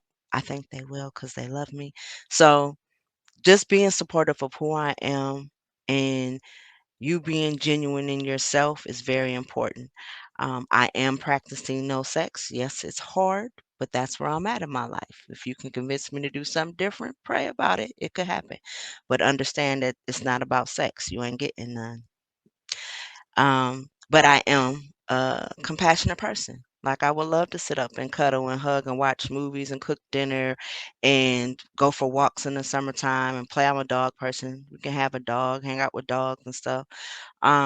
That's just who I am. But I need a guy who's able to say, "Hey, we gotta go get your oil change. We need to get your car washed." Or, "Hey," and I'm the type of girl that's like, "Hey, I cooked dinner. Was you hungry? Did you have lunch today? I work from home. I can drop it off to you." So the same thing I'm expecting from you, I can also give to you. Um, but ultimately, grandkids and God, I should flip that around. I'm sorry. God, grandkids, me a princess, and I own my house. So you got to be ready to help out with them housely duties. If you can't afford to do it, we can fix it and do it together. If you can afford to do it, get it fixed for me, whatever. But understand that I don't like the shovel and I don't know how to fix plumbing. So if you got those skills, that's a bonus. And I take you for who you are. So you can work in a corporate office or you can work at the doing the trash company My God, are you still talking? and be the trash guy. I don't care. As long as you're happy in what you're doing. So when we're communicating, we good, then I'm good. I don't want nobody stressed out because I'm definitely not stressed. And that's what I'm looking for. All right, Twix, do you got any advice for anything that she said or what she was looking for as a dude? How would you respond to that long ass list I of was shit doing it she's so looking that way for? you could chop it up, Aaron. You could do how you gotta Mm-hmm. do. Mm-hmm. Sure you was. Sure. That sounds like it came from the heart to me, but okay. Oh, it came from the heart. I just gave it all. Just Okay. is what it is. Yeah, I say. I mean, that's you know what you want. You know what you want, and hopefully, you know what I'm saying. You can get somebody that that will be a good fit for you. You know what I'm saying. That was nice. That was nice. Okay. Uh, D Jones is gone. But I would say if I was a man looking for a woman, I don't know, man. That's a lot. That's what I would just say. That's a lot. Like, that's a lot. That's a lot of rules to come into the game with. You know what I'm saying? Like, it's a lot. Like, if I was you, I wouldn't tell a nigga all of that. Like, I wouldn't put all of that on my profile. You know what I'm saying? Because you gonna eliminate a lot of niggas, and some of them you probably won't eliminate it. You know what I'm saying? But the other niggas that probably could have been good dudes, you gonna eliminate them too, because they like, man, I ain't trying to hear all that. You know what I'm saying? I don't want to deal with all that. So I don't know. I would just Actually, say, he's actually That's dead good. right. He's right. He's right. Because that's literally what happened to me when I was on the dating app and I saw somebody with that long list. I fit that list, but I don't want nothing to do with that. If you got this long list and then you're going to sit long there and ass check and list. balance me on if I'm doing every single thing on this list, the whole entire relationship, I'm cool. I So don't for You know. don't even yeah, know my I, name yet. You don't even know what I like to eat yet. exactly, Wait just a second. exactly. And you want me? First of all, we not fucking. So So you right. that really You right. turned 90% of the niggas off when But you said that we part's not fucking. okay. No, I'm that's not okay with okay. that. Cause see, For you But don't me, have to you can have say that that. standard. You That's can what I'm and trying to not say say. that. Yeah, Yeah, you you don't can have to have that advertise that, standard. because when you advertise all of that stuff, it's just a big turnoff. Like, she too much, right? But if I get Yeah. over to a girl crib and she don't tell me we not fucking, but we end up going out having a good dinner, kicking it, all of that, and we don't fuck at the end of the night, I'm not gonna be mad. Most men ain't gonna be mad. Most men gonna expect that out of a woman. You know what I'm saying? But for you to say it No, the up dude front, that you'll want to talk to expects that.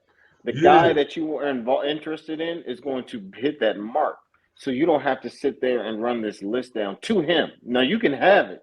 I'm not saying don't minimize or ever minimize your standards.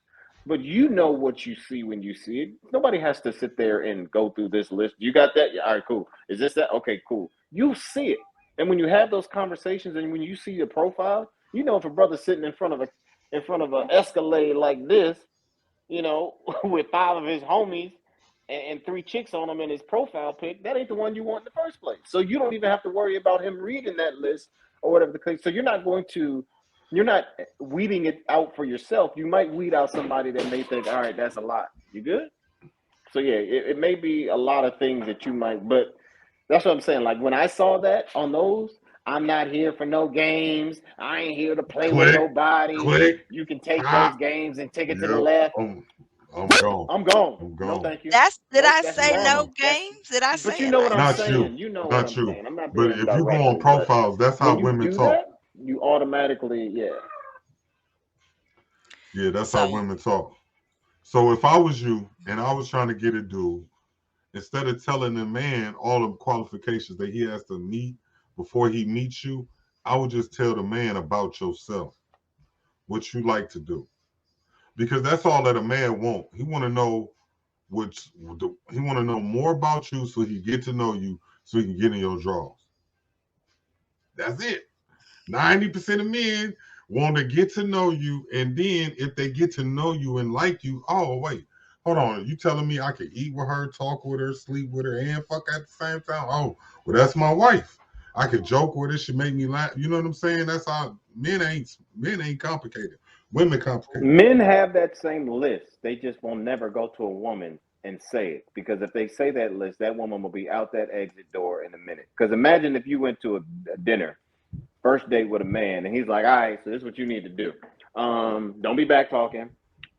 Don't be doing this. When I say You something, got to do cook like it every doesn't day. have to be It ain't even happening. misogynistic, but it's still a list, right? Uh-huh. Like if he hits you with a list, you're gonna be like, "Yo, I hit everything on that list, but who are you? Who is you to be sitting here giving me this long list?" You can men have the conversation and we get to know and hear things, and we'll be like the same way women put stuff in their pockets and be like, okay, I heard him say that. I ain't gonna say nothing, but I heard it. I'm gonna store it up and I'm gonna keep that as a note. Men do the Mm-hmm. same thing. There's yeah. not that much difference between a man and a woman, to be honest with you. It's just a different view about different things that we have the same mindset on. So when you're going into a relationship, your focus is I don't want him to want me just for sex, right? Right. I'm not having sex because that's what most men value in a woman is sex. With men, it's money. So men try to go into, yo, I don't want her to want me for my money because that's how Right. I'm valued as a man, is being able to provide and take care of the household.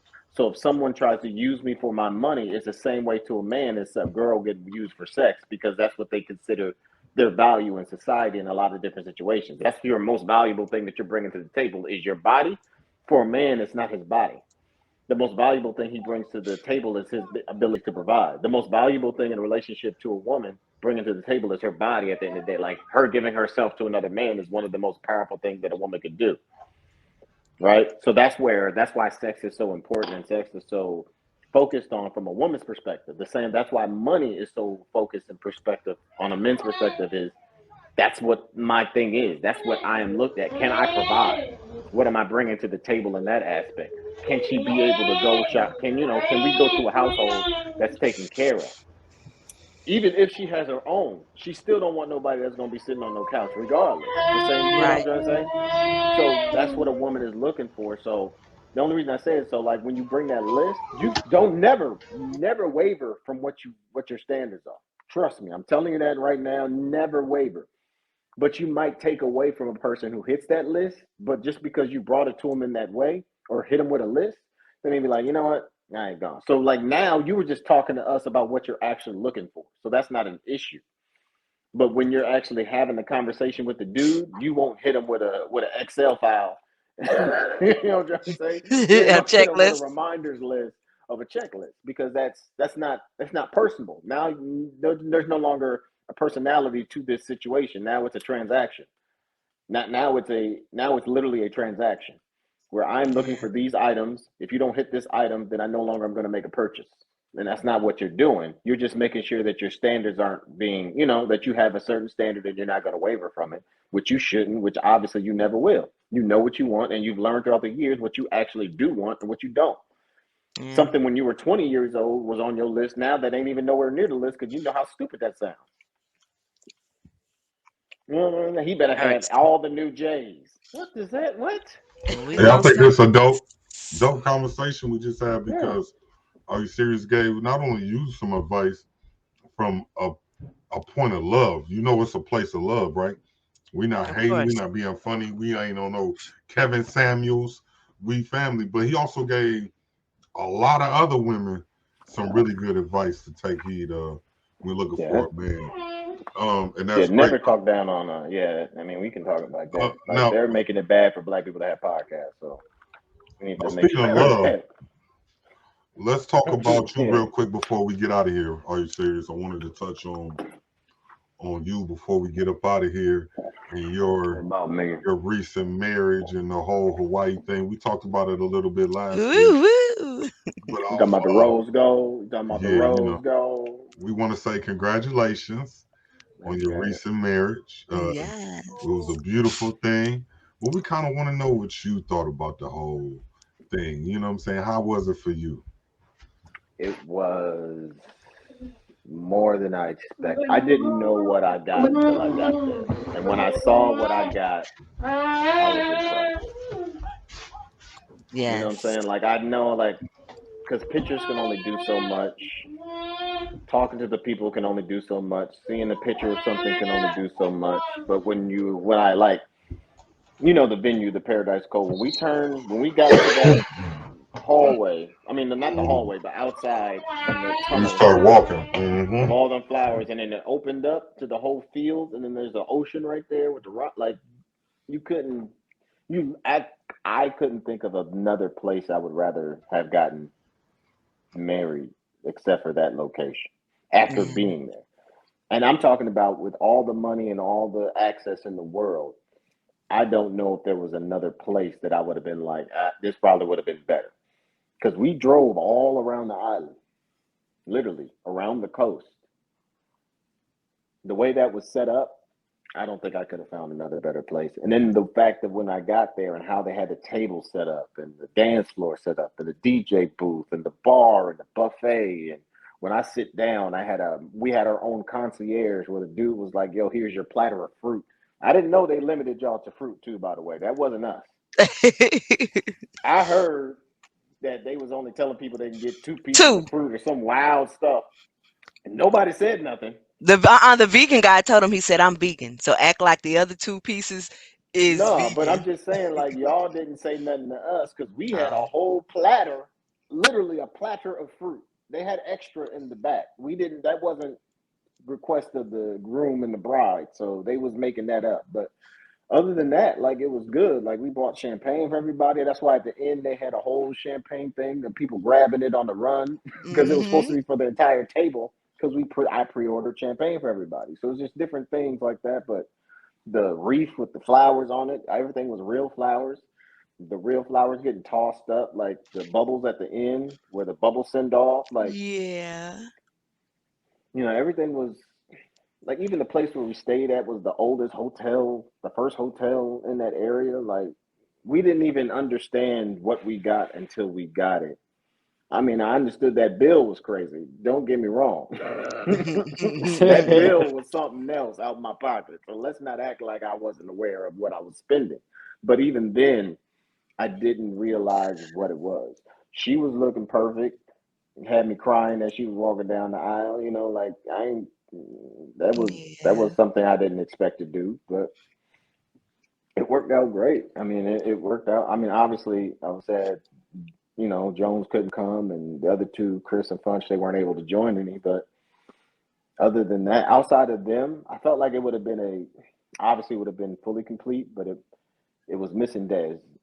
Let's just be honest. It was missing Funch, it was missing Chris, but outside of that, it was perfect. Obviously, we were just focusing on what we were there, the whole atmosphere, the weather, the temperature was Man. perfect. Like, as we're saying certain things, you can hear the splash of the ocean in the background. Like, that type of stuff you can't even write. You can't even Mm-hmm. predict. So overall, the wedding was Gorgeous. perfect. Wow. Like, even the Yep. food, like the platter was amazing. Like, the way that they had I like everything the was great. So appetizers, baby. I mm. was walking around eating steak sticks. But the main thing that I liked about it is no one had to work. Like, and first and foremost, let me say, Aaron, Dala, everybody is still talking about you being a comedian. You was perfect. You was hilarious. You should do that for a living. Like, I just had some people at the crib the other day, and our first thing, your brother, man, he was funny. Man, he should do this, and man, he should be doing that for a living. I'm like, he has two radio shows. That's why he on. This is what he does for a living. He hosts. This is what the brother does. That's why I said when we did it, I was like, I'm gonna need you to do this because I know where you shine. So it's Mm-hmm. like, Bernita, you was out there giving the speeches, and everybody was like, yeah, we mess with her, we like her, da da da da. She a little crazy, but we still like her, we still mess with her. Yeah. I'm the hype girl. Yeah, but it's like, it was a good situation. The way that it played out, it worked out That's very dope. well. It was nice. Once again, I didn't expect what we got until I got there. Because I can look at all the pictures in the world, but it doesn't do it justice. And like, I had a videography team.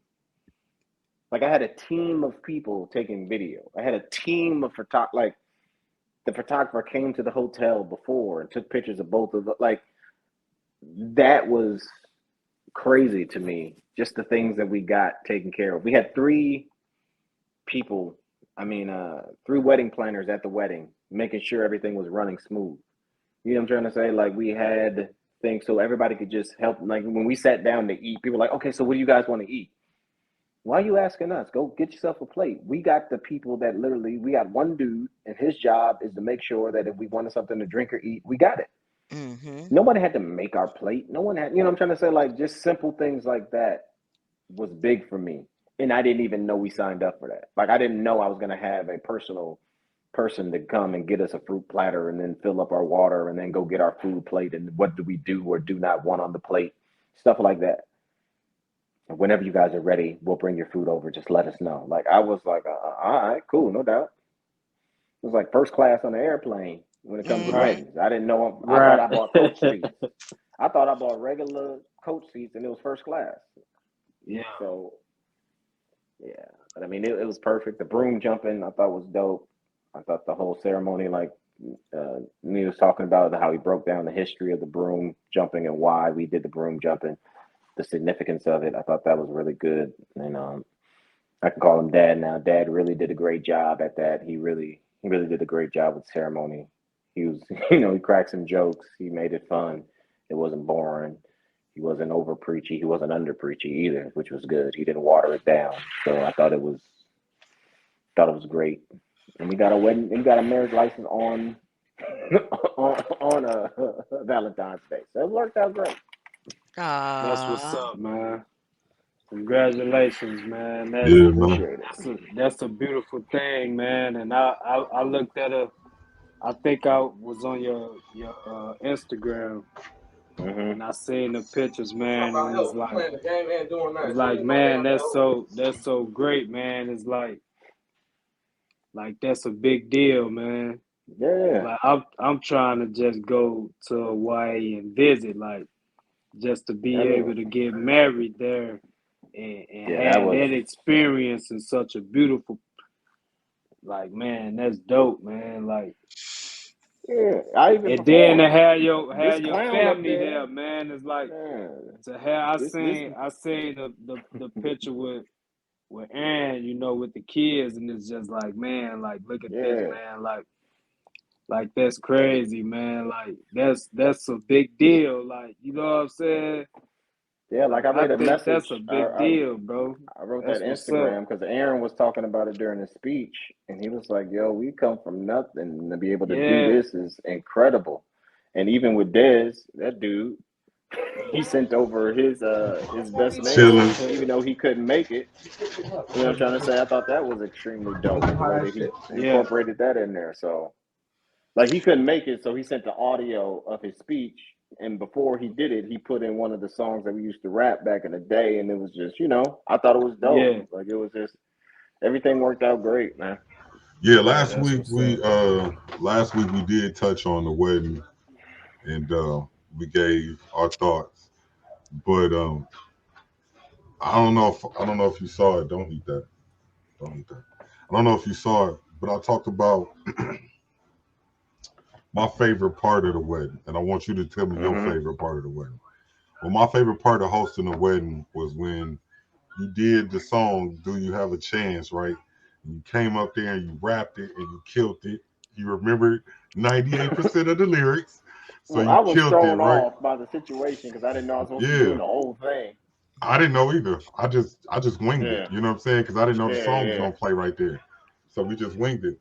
But when I told them, all right, that's enough, we don't want to hear the next verse, and you looked me in my eye and you laughed, I knew it was all good. Because I was nervous up there. I didn't want to be too, you know what I'm saying? I didn't want to be too much for your thing. But when you no, this I want that. This really.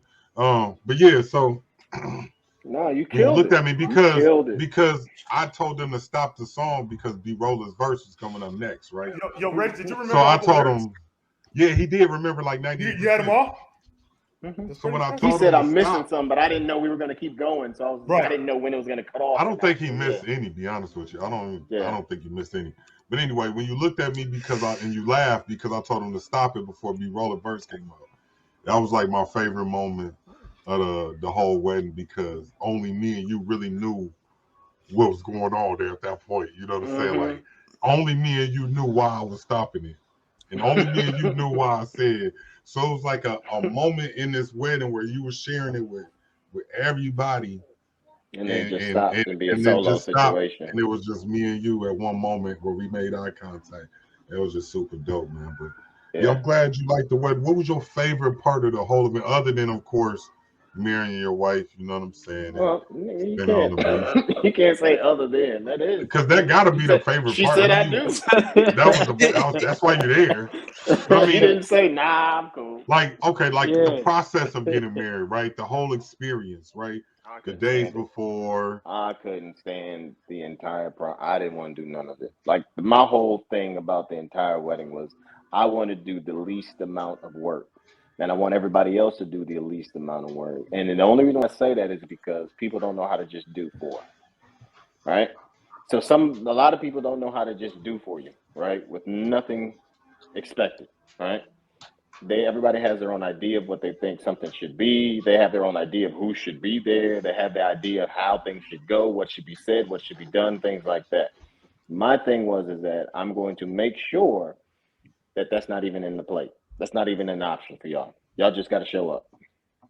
Because I didn't like the process. There was a whole bunch of talking back and forth of what you should do here, or I want to do this, or maybe we should do that, or maybe you should do here. And it wasn't a lot for me because most people don't come to me about it. But I wanted to make sure that it was a minimum situation, because once people start doing things, then they feel like they have Say so. stake in it. They have say so in it. They have the ability Hmm. to pick and choose what you should do now because I helped you with this, opposed to just being like, I did it, but I ain't got nothing to do with me. So I wanted to make sure that the wedding was what little lady wanted. And if it was, long as it was what she wanted, that was the main focus. And that's what my goal was, is that if that's, she said randomly, she said she wanted Hawaii. All right, I'm gonna get it done. She said she wanted a water wedding, but she didn't want to be on the beach. Somehow magically I got that done. So we were on the beach, but we weren't on the beach. Right. You see what I'm trying to say? Like I was able Like to literally. literally do every single thing possible. Can nobody run up? I had security at the wedding. We good. We don't have the random people from the other location trying to walk over to see what's going on. They might get tasered and shot. Try it if you want. Right. So when I told people that when I You gave had the one speech, wedding crasher. she Just one. did. Ooh. It was a Who? tall dude. He was cute though, so it didn't matter. He came from across there. I don't know where he came from, but he wasn't in the crowd. And then we noticed him later. Like, oh, who was that one? What? Okay, he Probably one of danced her on the cousins you floor. didn't know about. Yeah, Yeah, I that's one don't of her know. I cousins. was watching it. We was watching. I had four eyes, Sharon's and mine. We was checking out everybody. Yeah, but just because you didn't know him didn't mean we didn't know him. You didn't know nobody there. How you gonna say Well, that? even if you had a wedding crasher, that's kind of cool too, right? I don't know, but He your was security cute. was He on it. danced. They was Yeah. on it. I But know who you're talking about, and he wasn't a wedding crasher. I know who you're talking Okay. about. Just solo dude by himself. Yeah, that wasn't a wedding Yeah. crasher. He was dancing the with one that was us. helping you, the dude that took the pictures for us, that's who you talking about? No, this was just a Oh, tall dude. I okay, got okay, pictures good. somewhere on my Facebook. I have to show you a picture of him. But anyway, But go so ahead. yeah, My fault. when I said I said this last week on the podcast too, but well, actually 2 weeks ago now, because we ain't do one last week, but just me and Bernita. But when I said this in the podcast, I was like, when I say we come from nothing, I don't think people really understand what I was saying. You know what I mean? And Mm-hmm. I'm like, we come from a place where even now, even right now, if you have a job in the family that we come from, you doing it. Like you bougie. Like our dad was ostracized because he actually took care of his kids and worked a full-time job and was committed to his family and his wife. So that made him a little different than the rest of them. You know what I'm saying? Like I can't remember. Like my uncle, we got uncles and aunts who've never had a job before. We got cousins who never had a job before. We got like even in my wife's family, like I can't get like they.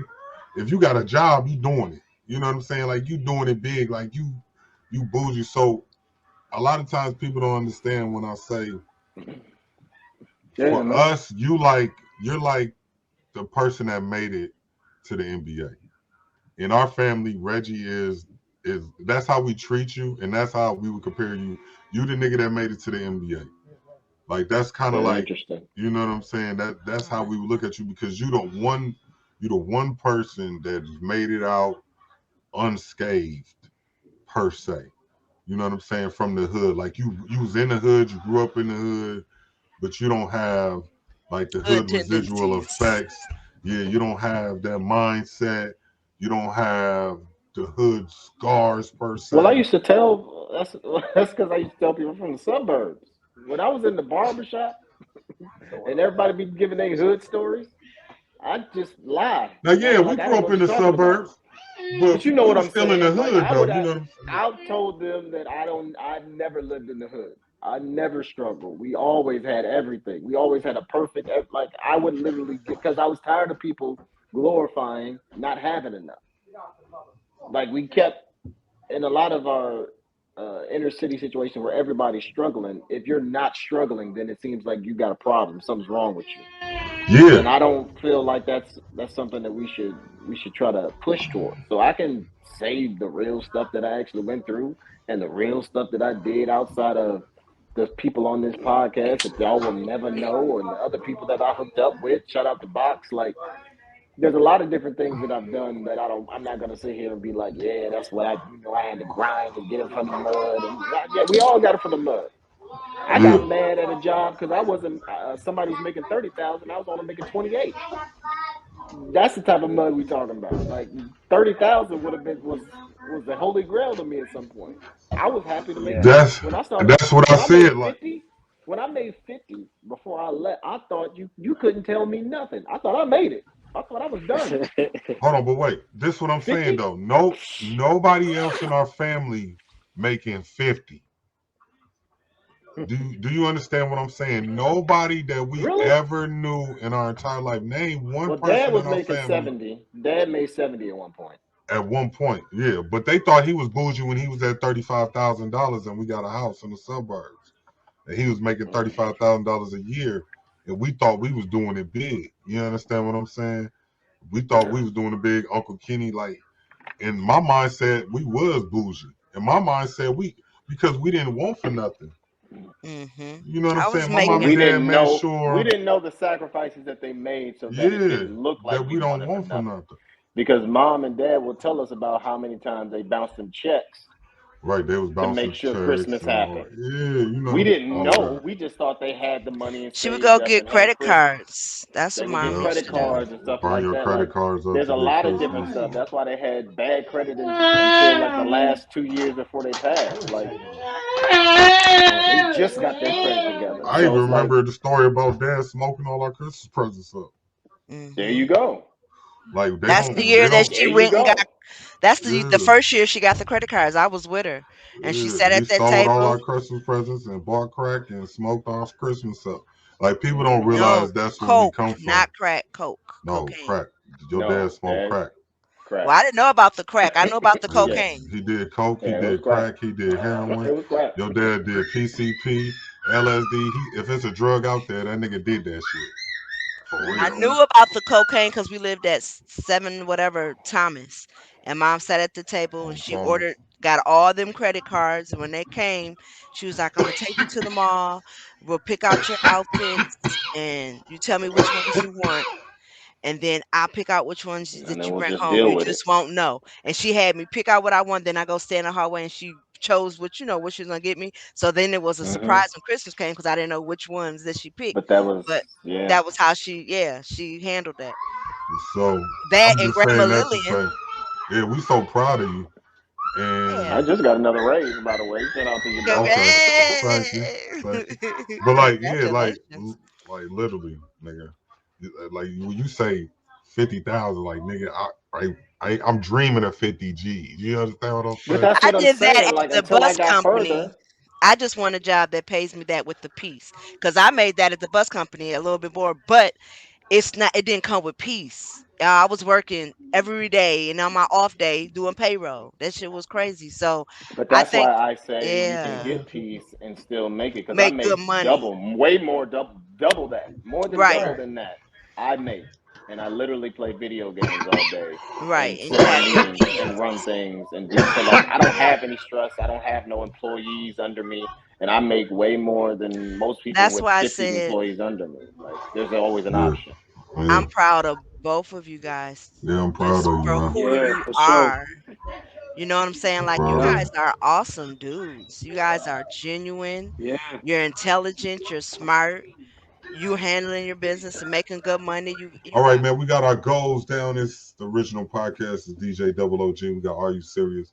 Twigs. We got D Jones somewhere, and we got Scooby in the building. It's been good, man. Any last words before we get up out of here? Cause yeah, my Peace kids out. need to get up out of Yeah, here. let them kids Man, let them kids bless go. up. Bless up. Bless up, man. Have a good week. You know what I'm saying? We'll see y'all next week, man. Everybody have a good All right, one. I'll check All it right, I'm out. out of here, man. love All you right, All right, guys. y'all. peace out. Love y'all. Peace. Peace.